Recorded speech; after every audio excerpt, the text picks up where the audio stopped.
Hello, welcome to our YouTube channel Edu Gurukul. आज हम अपनी डॉक्ट्रिन वाली सीरीज को आगे बढ़ाएंगे एंड आज हम अपना नेक्स्ट डॉक्ट्रिन डिस्कस करेंगे, that is doctrine of pith and substance. ये डॉक्ट्रिन पढ़ने से पहले आपको इसका मीनिंग पता हो कि पिथ का मतलब क्या है यहां पर एंड सब्सटेंस का मतलब क्या है। Pith means the true nature and और कॉल्ड एसेंस ऑफ समथिंग। भाई किसी चीज का शरीरांश यहां पर आपके पास आ रहा है, that is called a pith. And substance means the most essential part of something. ठीक है, एक essential part, this is called essence and this is called essential part that makes the doctrine of pith and substance. Now before proceeding to this lecture, आपको एक चीज पता हो, we have schedule number 7 and we have article number 246। भाई ये दोनों, इसमें क्या डिफरेंस है?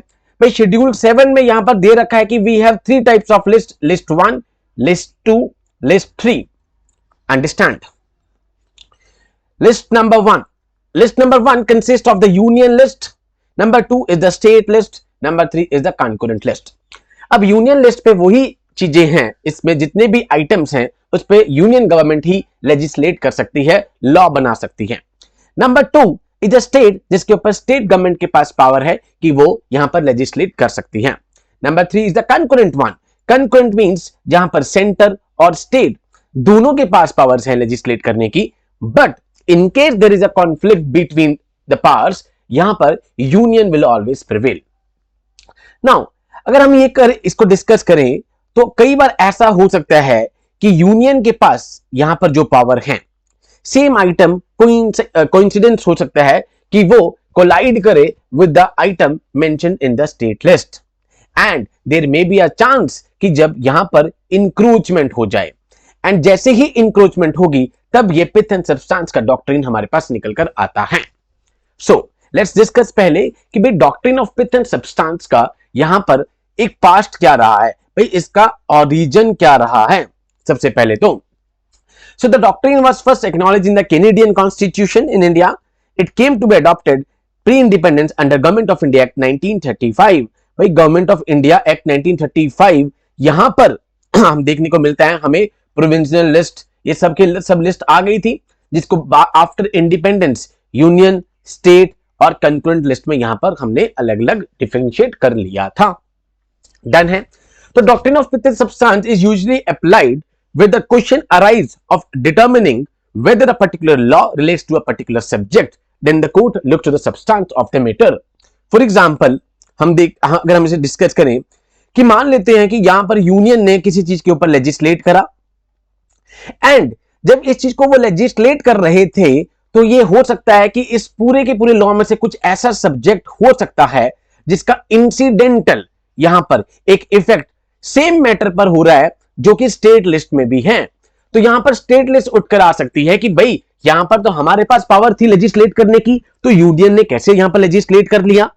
सो there may be a case of encroachment. भाई आपने हमारे एरिया में इंक्रोचमेंट करने की कोशिश करी है, उस टाइम पर Supreme Court essence of the whole law को देखेगी, वो उस चीज को अनकॉन्स्टिट्यूशनल डिक्लेयर नहीं करेगी, rather supreme court will determine the essential, the essence of the law.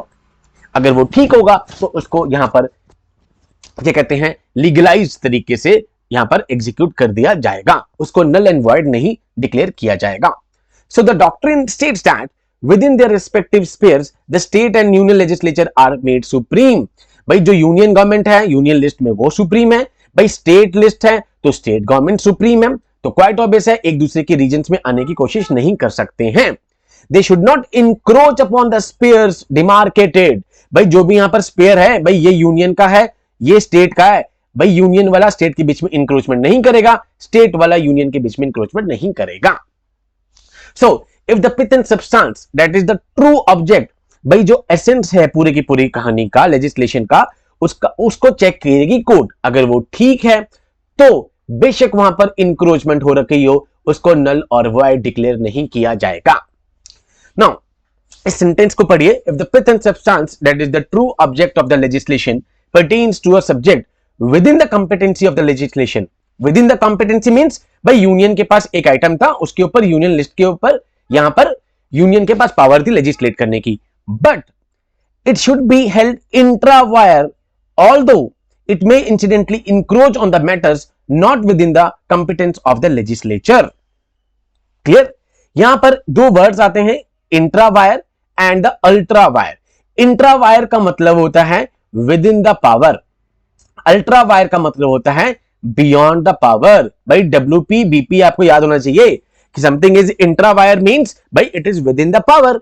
भाई यहां पर यूनियन गवर्नमेंट के पास पावर है, पार्लियामेंट के पास पावर है कि वो कॉन्स्टिट्यूशन को अमेंड कर सकती है, स्टेट गवर्नमेंट नहीं कर सकती है, तो क्या कहा जाएगा? It ultra vires. Intra vires means within the power.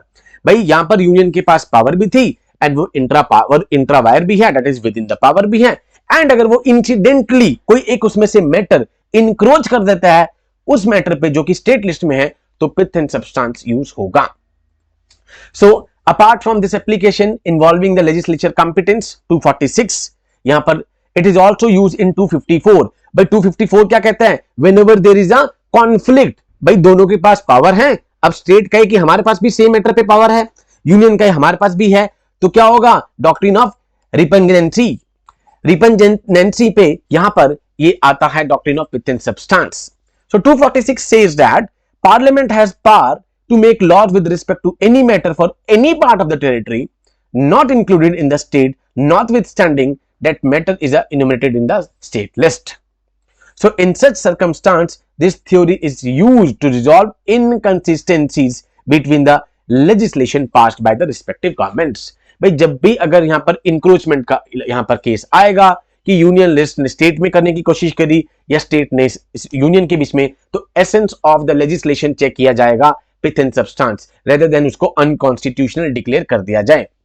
अब हमारे पास पहले बिफोर इंडिपेंडेंस भी ये केस उठकर आया था एंड बाद में हमारे पास एक केस उठकर आया, that is Prafulla Kumar Mukherjee versus bank of खुलना.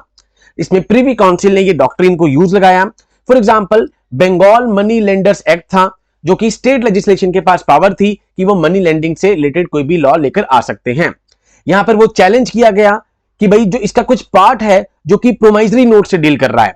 अब प्रोमाइजरी नोट्स क्या होते हैं? ये प्रोमाइजरी नोट्स आते हैं सेंट्रल लिस्ट में, यहां पर सेंट्रल गवर्नमेंट के पास पावर है लेजिस्लेट करने की.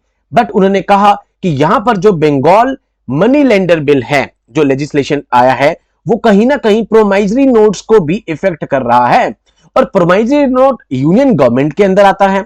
तो क्वाइट ऑब्वियस है, अब कॉन्फ्लिक्ट आ गया स्टेट गवर्नमेंट का और यूनियन गवर्नमेंट का.